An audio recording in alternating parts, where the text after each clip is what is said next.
Father, forgive them, for they not know what they do. That man, that young man, I forgive him.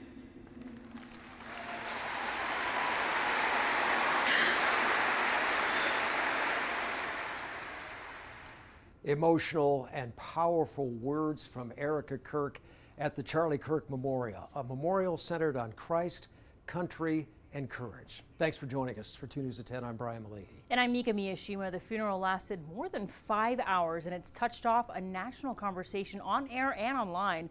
Our Jim Spiewak is live in Arizona tonight to start our coverage. And Jim, much more quiet there tonight.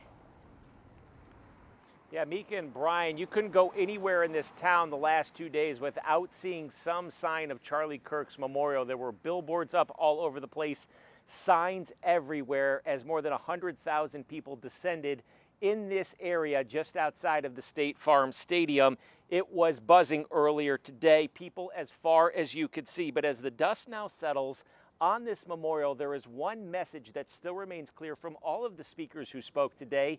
They plan to carry on Charlie Kirk's message. For more than 4 hours on Sunday, friends, Turning Point USA staff, and cabinet members shared stories and life lessons that Charlie Kirk taught them before Vice President J.D. Vance, President Donald Trump, and Erica Kirk, Charlie's widow, spoke. God bless all of you for coming here from all over the world to honor and celebrate my Charlie. Repeatedly looking up to the sky while speaking, Erica said she arrived at a Utah hospital on September 10th to do the unthinkable. I saw the wound that ended his life. I felt everything you would expect to feel.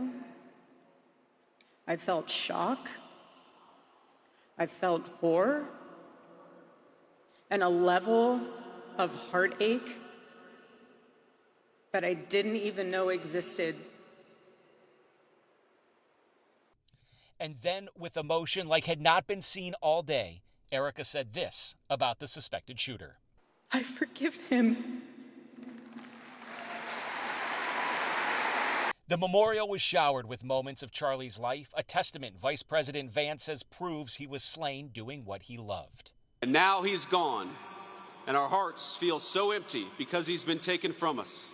President Trump closed the memorial saying today is a nation in grief. He was assassinated because he lived bravely, he led boldly. President Trump called Kirk a martyr for American freedom. As president, many people asked me for things, but Charlie was one of the few who always gave. Reporting in Glendale, Jim Spiewak. Now, for as many people as were here, we did not witness any protests inside the stadium over the course of the 5 hours. There were more than 20 speakers who spoke. Among those in attendance, although he didn't speak, he was here in person today, was Utah Governor Spencer Cox. And he took to social media to say some words about Charlie. Let's go ahead and throw it up on your screen. Here's what the governor put out there. He said, quote, Charlie was a remarkable human being, and it was an honor to represent Utah at his memorial service today. His love and freedom and unwavering belief in the power of ideas will continue to inspire generations. Rest in peace, Charlie. Now, as Charlie Kirk's memorial comes to an end today, the impact on his life and his message was far-reaching beyond the state. Back home in Utah, there was a crowd of people that gathered over for a watch party earlier today, and that's where we find KUTV's Christian Sita, who's joining us live in Provo. Christian. Yeah, that's right, Jim. Now, many people did gather here in Provo for that watch party. Now, many of them said they couldn't make it out there, but they wanted to do something here in Utah. A week after Charlie Kirk's death, people paused to reflect, watching a funeral that took place hundreds of miles away. But for many here, this wasn't about distance, it was about connection. So I was going to golf, and then I went over to Charlie Kirk's memorial, and I was overcome with grief. Tim Savage came from Kentucky for a different reason, but found himself drawn here instead. You were somebody before this happened, and then you're going to be somebody after it.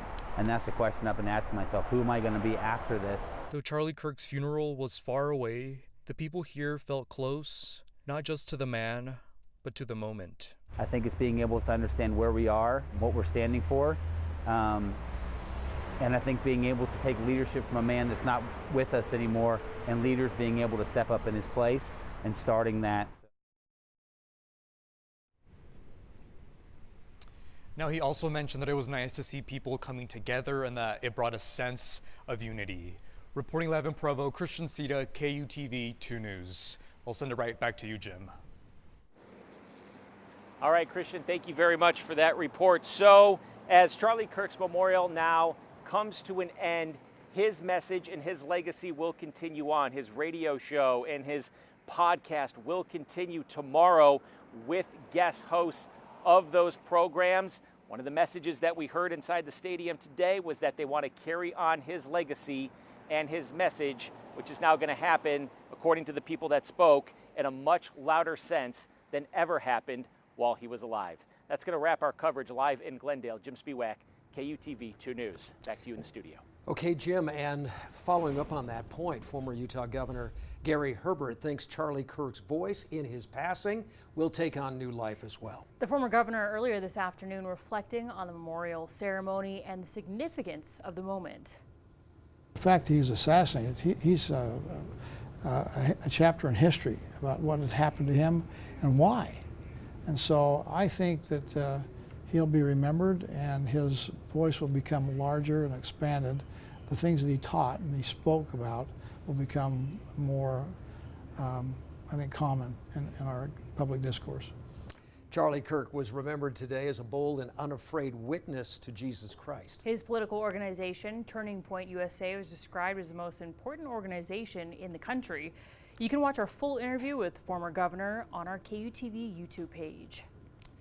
And new at 10 o'clock, vehicles donning American flags on the streets of Utah County. Organizers say this was not a political event, but rather a peaceful memorial ride to honor Kirk and his family. The ride started in Santaquin and ended at UVU.